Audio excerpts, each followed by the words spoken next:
ನೋಡಿ ಇದು ಬುಟ್ಟಿ ಬ್ಯಾಸ್ಕೆಟ್ ಇದು ಅಂದರೆ ಇವಾಗ ನಾವು ದೇವ್ರಿಗೆ ಇದೆಲ್ಲ ತೊಗೊಂಡು ಹೋಗ್ತೀವಲ್ಲ ದೇವಸ್ಥಾನಕ್ಕೆಲ್ಲ ಹೋದರೆ ದೇವ್ರದ್ದು ಈಗ ಹೂವು ಮತ್ತು ಕಾಯಿ ಈ ಥರ ತೊಗೊಂಡೋಗ್ಲಿಕ್ಕೆಲ್ಲ ಚೆನ್ನಾಗಿರುತ್ತೆ ಅಂತ ಇದು ಅಮ್ಮನೇ ಮಾಡಿರೋದು.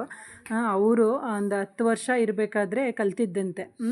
ಅಂದರೆ ಅವ್ರಿಗೆ ಮದುವೆ ಆಗಿದ್ದೇನೆ 14 ವರ್ಷ. 14 ವರ್ಷದ ಅದಕ್ಕಿಂತ ಮುಂಚೆನೇ ಅವ್ರು ಕಲ್ತಿದ್ದು, 10 11 ವರ್ಷದಲ್ಲಿ ಕಲ್ತಿರೋದು.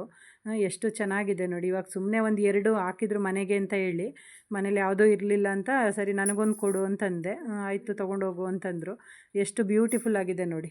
ಅದು ಡಿಸೈನ್ ಇರ್ಬೋದು ಒಂದೊಂದೂ, ಫಿನಿಶಿಂಗ್ ಆಗಲಿ ಎಷ್ಟು ಚೆನ್ನಾಗಿ ಕೂತ್ಕೊಂಡಿದ್ದು ನೋಡಿ. ಬ್ಯಾಕ್ ಸೈಡ್ ಫ್ರಂಟು ಬ್ಯಾಕು ಮತ್ತು ಕಲರ್ ಕಾಂಬಿನೇಷನ್ ಎಲ್ಲ ಎಷ್ಟು ಚೆನ್ನಾಗಿ ಕೂರಿಸಿ ಹಾಕಿದ್ದಾರೆ.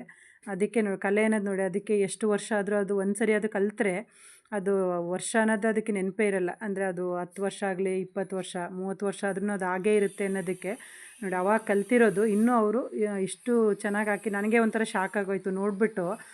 ಅಂದರೆ ನಾನು ನಾವು ಚಿಕ್ಕವರು ಇರಬೇಕಾದ್ರೆ ಅವಾಗ ಮಾಡೋರು ನೋಡ್ತಿದ್ವಿ, ನಾವು ಟ್ರೈ ಮಾಡ್ತಿದ್ವಿ. ಅದಾದಮೇಲೆ ಎಷ್ಟೋ ವರ್ಷ ಗ್ಯಾಪು ಅದು ಇರಲೇ ಇಲ್ಲ. ಮತ್ತು ಈಗ ಸಡನ್ನಾಗಿ ನೋಡಿದ್ಮೇಲೆ ಇದು ಅಂದರೆ ನಾನು ಈಗ ಬಂದು ನೋಡಿದ್ಮೇಲೆ ತುಂಬಾ ಖುಷಿ ಆಗೋಯಿತು.